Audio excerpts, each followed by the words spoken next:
约翰一书第3章。你看父赐给我们是何等的慈爱，使我们得称为神的儿女。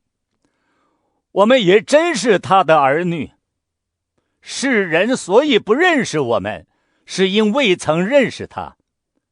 亲爱的弟兄啊，我们现在是神的儿女，将来如何还未显明，但我们知道主若显现，我们必要向他，因为必得见他的真体。凡向他有这指望的，就洁净自己，像他洁净一样。凡犯罪的，就是违背律法，违背律法就是罪。你们知道主曾显现，是要除掉人的罪，在他并没有罪。凡住在他里面的，就不犯罪。凡犯罪的，是未曾看见他，也未曾认识他。小子们哪，不要被人诱惑，行义的才是义人，正如主是义的一样。犯罪的是属魔鬼，因为魔鬼从起初就犯罪。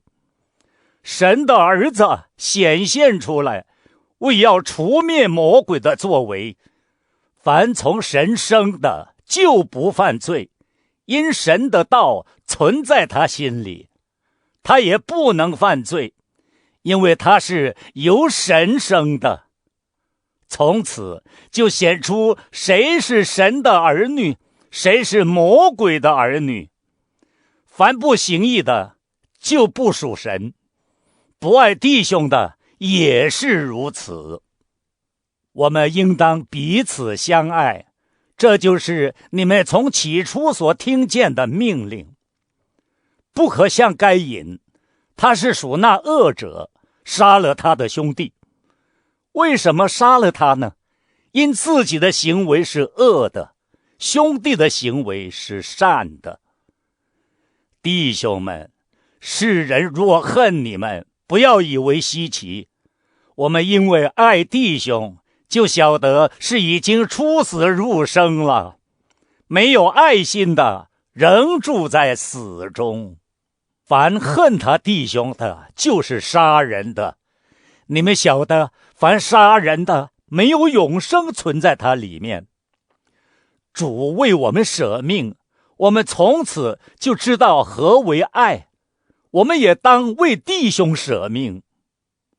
凡有世上财物的，看见弟兄穷乏，却塞住怜恤的心，爱神的心怎能存在他里面呢？小子们哪，我们相爱，不要只在言语和舌头上，总要在行为和诚实上。从此就知道我们是属真理的，并且我们的心在神面前可以安稳。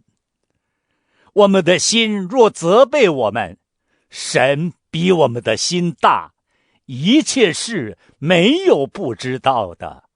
亲爱的弟兄啊，我们的心若不责备我们，就可以向神坦然无惧了，并且我们一切所求的，就从他得着，因为我们遵守他的命令，行他所喜悦的事。神的命令就是叫我们信他儿子耶稣基督的名，且照他所赐给我们的命令彼此相爱。遵守神命令的，就住在神里面，神也住在他里面。我们所以知道神住在我们里面，是因他所赐给我们的圣灵。